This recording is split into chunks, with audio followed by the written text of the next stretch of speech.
AMD just released a refresh of their 6000 series lineup, and it's looking weird. I mean, on paper, there isn't too much going on with these new cards. In fact, the new 6650, 6750, and 6950 XT are all running the same exact chip as their previous models.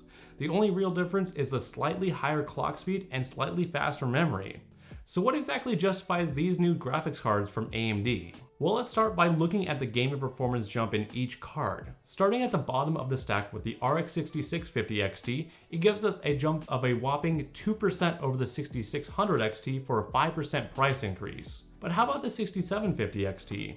This card does an okay job showing a 7% increase over the predecessor, but it costs 15% more. And finally, the 6950 XT, we see an overall 4% boost over the 6900 XT while costing 10% more.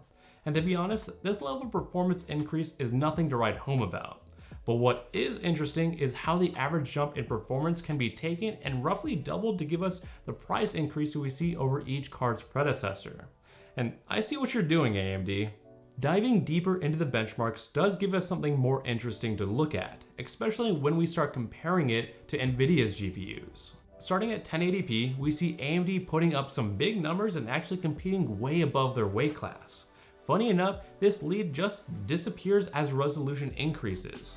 1440p is a mixed bag with both teams trading blows, and 4K shows how better NVIDIA's graphics cards are at scaling up with resolution.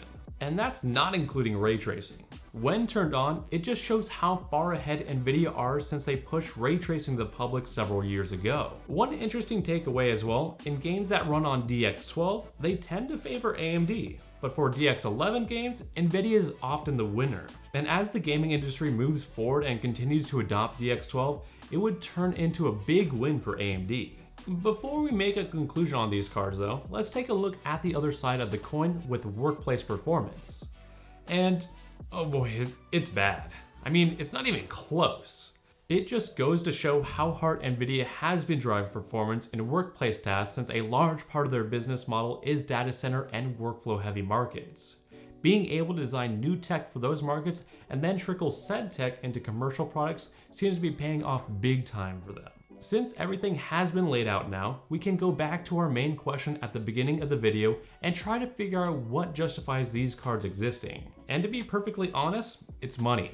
These cards are nothing short of a cash grab. No clearer example exists than when AMD gave the press information about these new cards and said press lashed out over the 6950 XT being $1,250 for the performance gains we've seen. AMD obviously took action as we ended up with the card's MSRP being $1,100 now.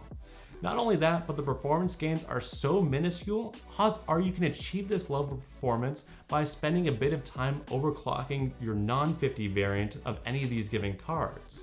As of the time, it would be more worthwhile to hold onto your money and save up for the next generation of graphics cards coming out this fall. And if you want to see info on what's next from AMD and NVIDIA, check out this video tailor-made, and I'll see you next time.